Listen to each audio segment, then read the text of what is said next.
India temple to நான் கணேஷ் பேசுகிறேன். இன்றைக்கி நம்ம பார்க்க போகிற தலம் ஞானபுரீஸ்வரர் கோயில் திருவடி சூலம்.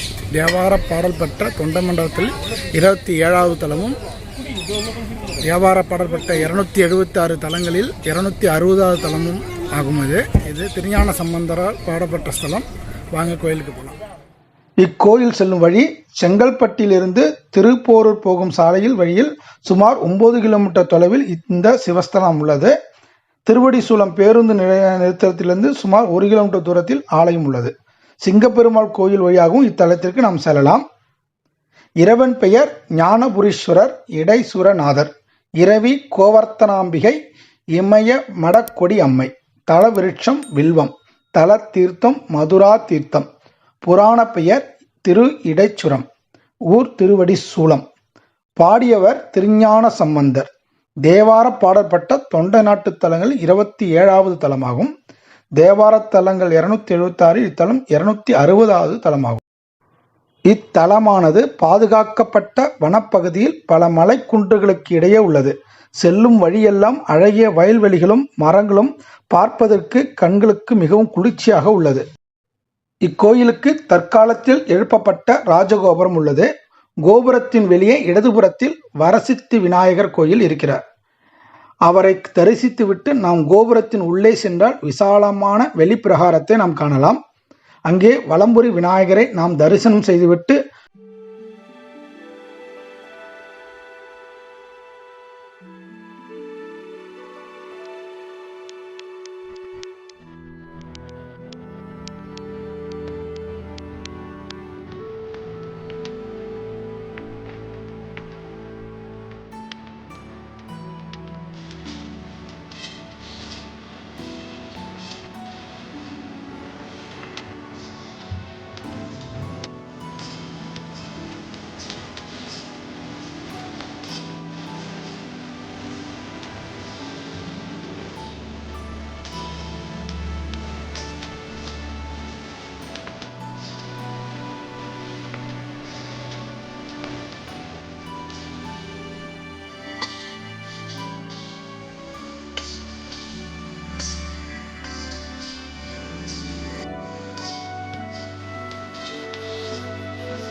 வலம் வந்தால் பலிபீடம் மற்றும் கொடிமரத்தை நாம் தரிசிக்கலாம்.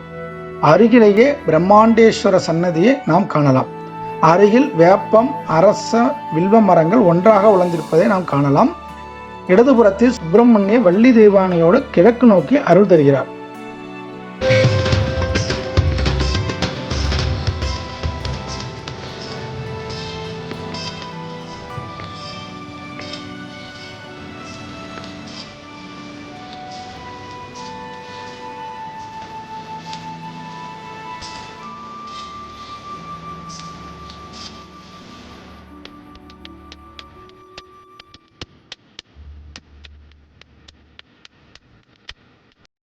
அப்படியே நாம் வலம் வந்தால் தெற்கு பகுதியில் மற்றும் ஒரு வாயில் வழியாக உள்ளே சென்றால் பெரிய மண்டபம் உள்ளது. அதை கடந்து உள்ளே சென்றால் இறைவி கோவர்த்தனாம்பிகை தெற்கு நோக்கி சேவை புரிகிறார். இந்த சன்னதியின் இடதுபுறத்தில் இறைவன் ஞானபுரீஸ்வரர் கிழக்கு நோக்கி அருள் தருகிறார். அவரை தரிசனம் செய்துவிட்டு நாம் அவரின் சன்னதியை வலம் வந்தால் கருவறை ஒரு அகழி போன்ற அமைப்பில் இருப்பதை நாம் காணலாம். இறைவன் இங்கு சுயம்பு மூர்த்தி ஆவார். அவர் மரகதலிங்க திருமேனியுடன் சதுரபீட ஆவுடையாக காட்சியளிக்கிறார்.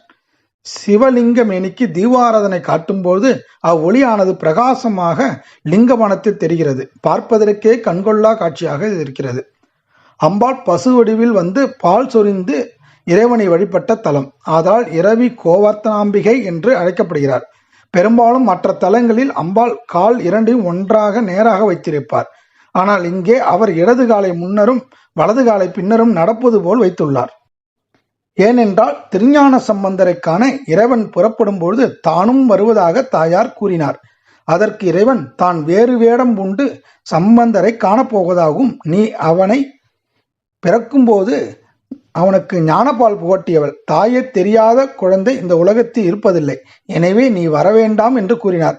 அதனால் அவர் புறப்பட்ட நிலையிலேயே இங்கு காட்சி தருகிறார்.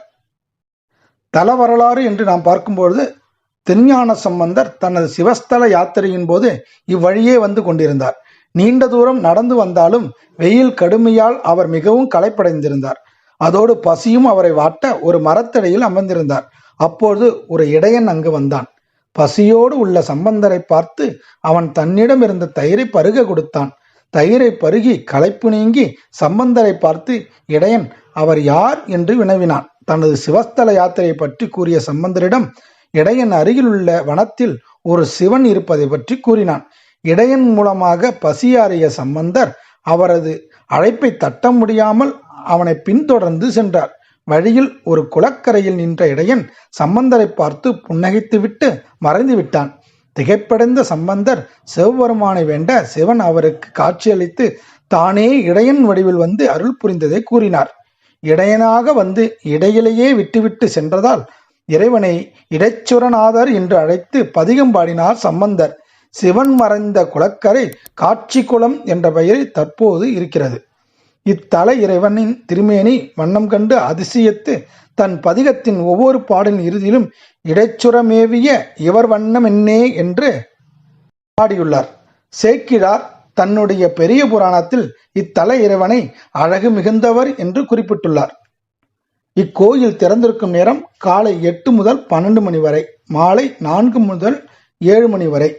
இக்கோயிலுக்கு அருகிலேயே 51 அடி உடைய கருமாரியம்மன் சன்னதி, 108 திவ்ய தேசங்களின் பெருமாளை ஒரே இடத்தில் உள்ள பெருமாள் கோயில், மிக பிரம்மாண்டமான மகா பைரவ ருத்ர ஆலயம் ஆகியவை உள்ளன. கண்டிப்பாக நீங்க குழந்தைகளுடன் சென்று இந்த ஸ்தலங்களை நீங்க சென்று தரிசிக்கலாம். மிகவும் பழமையான கோயிலுடன் புதுமையான கோயிலும் சேர்ந்து உள்ள ஒரு ஊராக இந்த ஊர் விளங்குகிறது. நீங்க கண்டிப்பாக சென்று பாருங்கள். இதுவரை இந்த பதியை கண்ட அனைத்து அன்பு நெஞ்சங்களுக்கும் இந்த கணேஷின் கோடி நமஸ்காரங்கள். இதுவரை இந்த சேனலை சப்ஸ்கிரைப் பண்ணாதுன்னா சப்ஸ்கிரைப் பண்ணுங்க. உங்க ஃப்ரெண்ட்ஸ் ரிலேட்டிவ்ஸ்க்கெல்லாம் ஷேர் பண்ணுங்க. நன்றி, வணக்கம், திருச்சிற்றம்பலம்.